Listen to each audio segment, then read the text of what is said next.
لقد خدمت الMSA لسنوات عديدة. I have served the MSA for several years. وفي سنين خدمتي قد شاهدت الMSA وهو يزدهر ينمو ويترعرع. And in these years I have witnessed the MSA blossom, bloom, and expand. وكل هذا ما كان لي يحدث من دون مهاراتي ومواهبي العديدة. And this would have happened without my talents and skills. ولهذه الأسباب المذكورة قد قررت أن عبد الواسع. And for these several reasons mentioned, me, Abdul Wasi, have decided أن عبد الواسع أن أبقى في منصبي كرئيسا للMSA حتى الموت. me, Abdul Wasi, to stay as the president until death. السلام عليكم ورحمة الله.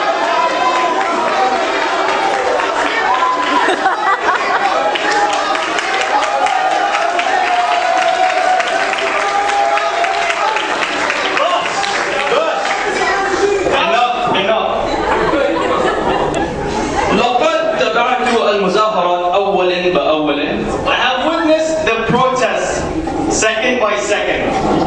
ومنذ هذه اللحظة And until this moment, وبقطع الفيسبوك التويتر والMSA forums. I'm going to ban Twitter, Facebook, and the MSA forums.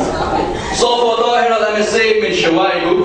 I'm going to purify the MSA from its evil deeds and impurities. شبر شبر بيت بيت دار دار زنقة زنقة. إلى الأمام. Move forward. Give it up for the volunteers, for the protesters, my translator blogger, and my goons.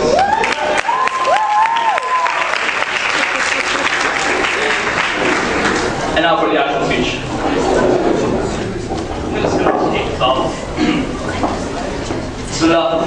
This year has been, no doubt, one of the most memorable and challenging years of my life. If I could choose one word to summarize this year, it would probably be meetings. My friends, I swear, would always ask me, hey, do you want to chill tonight, or do you have a meeting? Or, hey, do you want to study for this test tonight, or do you have a meeting? And I'd always laugh at the side, but the sad part was that I'd actually have a meeting to go to, and they would just rub it in even further. People keep asking me if I was Arabic. I actually am kind of glad of letting go, but it's not because I didn't like it, it's not because I've had enough of the MSA, but because I learned a lot this year from my position and from the people that I work with, and it's time to move on and take on another challenge. What keeps things new and innovative year after year is a change in positions for everyone.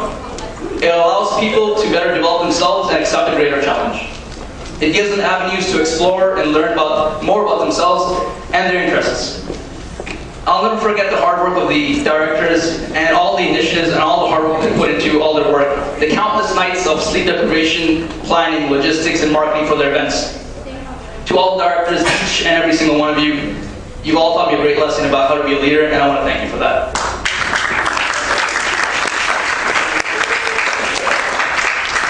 And to my execs, we had some good times.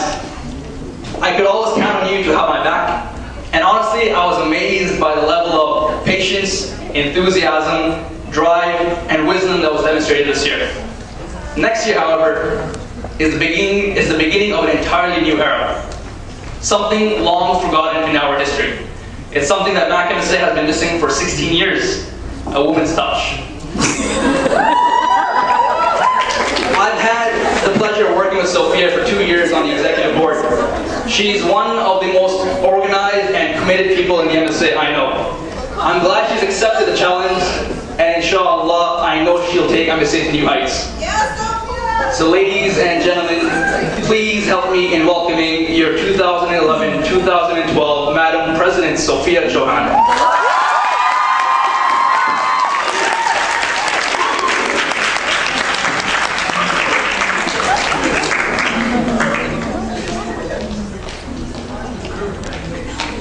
Assalamu alaikum everyone. I'm not Sophia before you get excited, but this is just a short introduction for Sophia.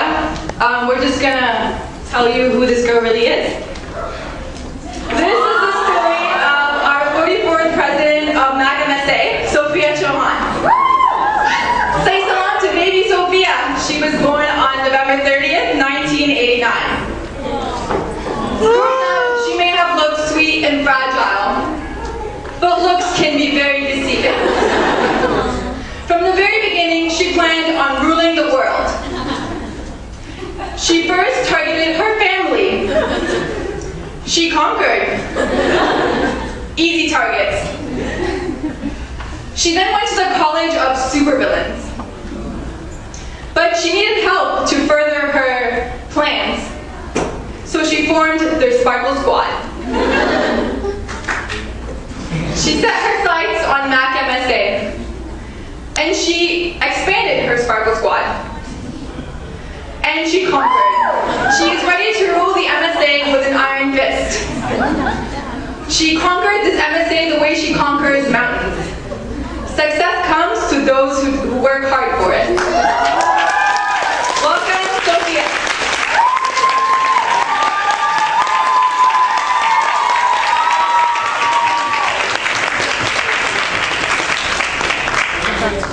Wow, that was totally unexpected.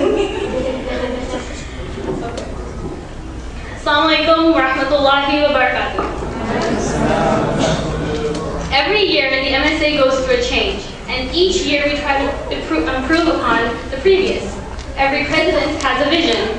My vision is to move forward with what we've developed in our 43-year-old legacy and take the MSA that extra mile, using what we have and build upon it. To welcome everyone in the MSA community and provide an inclusive atmosphere where you are comfortable regardless of your race, gender, or level of knowledge. I'm honored with this privilege of serving our community, and with the grace of Allah subhanahu wa ta'ala, I feel like I can safely say on behalf of the new exec that we intend to do so with all the enthusiasm and passion we can muster. This position would mean nothing if it were not for each and every individual in the MSA.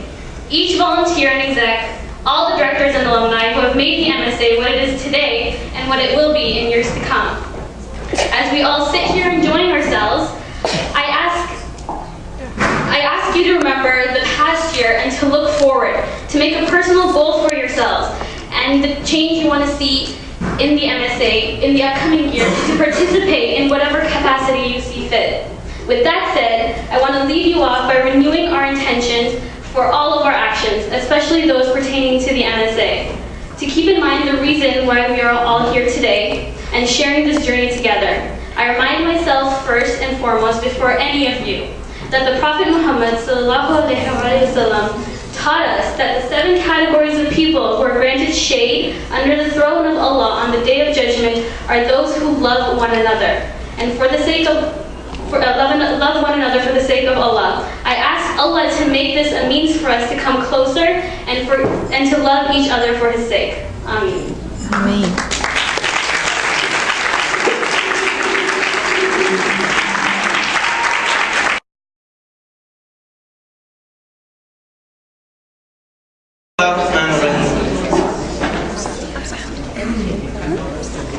I am a bit speechless, and for many different reasons. And as I was writing my speech, it really made me reflect upon the past 5 years. And even in my paper, I have written down, where do I begin? Being asked to address the graduating class of this year, as well as the other individuals that are here tonight with us, it actually made me reflect sooner than I actually would like to reflect upon that moment and savor the last few moments that I have with the MSA and with my friends over here. So this is all due to Gaga. She said make everyone cry. That's not going to happen. So as I was reflecting upon the past 5 years, it made me remember 5 years ago when I entered McMaster and what my feelings were at that time and what my feelings are today. And they're actually quite opposite. For anyone that has worked with me in the exec and directors, we have something called Thara sessions, where we talk about our lives. And at that time, I have mentioned this as well. When I came as a frosh to McMaster University, I actually avoided the MSA like a plague. I did not go to any events except Juma. I did not go to GAM. I didn't go to any social events, nothing. So first semester, exactly. So first semester was no McMaster MSA in my life at all.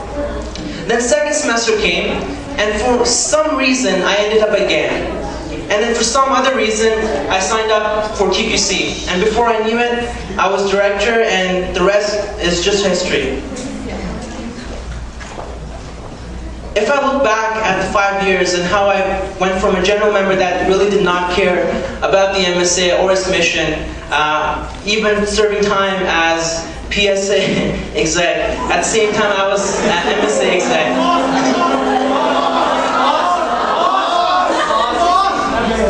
It gave me a unique perspective on the two different spectrums that we have on campus, working, and how the reasons why we work for the projects that we do. And it made me realize that 5 years ago when I was graduating from high school, I was part of a youth initiative known as Shabab Center. And at that time, Zohair and Romero were with me. At that time, Shabab Center was actually closing. So as a grade 12 student graduating, I was reflecting upon the time where three years of my life pretty much went to waste, in a sense that the center was closing. That was my mindset at that time.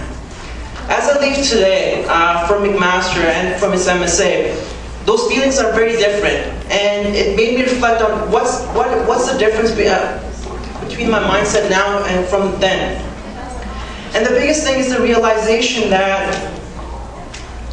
an organization is just an organization, but what actually makes something great and something to be proud of, or to take pride in, to be part of it, is the people that we meet day in and day out. Even today, Yasser and Fawad, both of these guys I've known since second year. And my entire MSA career has been with them for the most part of it. Same with Umair Rahman, going from, yeah, don't run away. From first year, and I don't remember the events of the MSA, even the ones that I had organized, but I do remember the times that we had spent together, the times at Basili, the times that we went to Sana Grill or Cedars, or the jokes like Jaja Faf at LTP, all these different things that we've done together. And that's what was the biggest difference, was the realization that the investment that our upper years were putting on towards the younger year, to the Frosh and first years, second years, third years, from the fourth years, fifth years, and so forth. And it made me reflect upon that the reason that all of us today are here at McMaster is nothing from us to be part of this gathering today. It's a blessing from Allah subhanahu wa ta'ala that we're at a university that has an MSA that's vibrant, that's inclusive, that's progressive as well, and innovative too. There are many organizations, many universities, many schools that have the 3 letters attached to them, MSA, but they're not the same. They cannot be the same. And it's truly through the blessing of Allah subhanahu wa ta'ala that we have come together at one university that has this organization.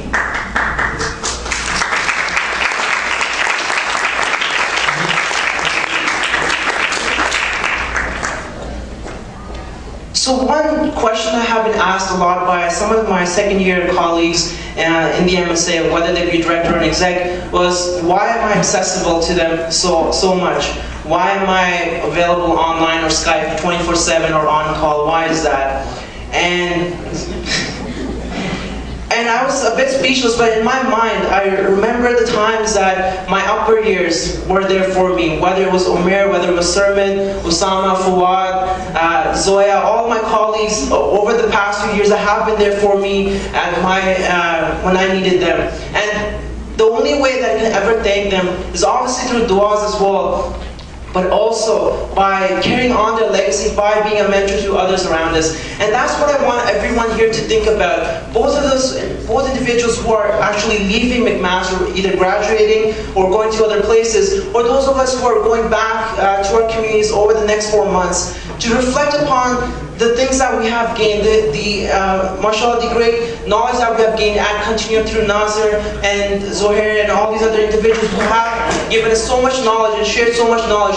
They're not being paid to do so, but they have invested their time in us. So we should be asking ourselves, why cannot Why can't we do the same thing when we go back to our cities, when we go back to our homes, or when we graduate and go back to the workplace? Why are we not investing into our future as well? And that's what I want to leave you guys with, a message that as we move forward into our lives, that please, the investments that have been made upon us all, including myself, let us not have them go to waste, but ensure that we carry on the legacy of McMaster MSA, whether we are at McMaster or not.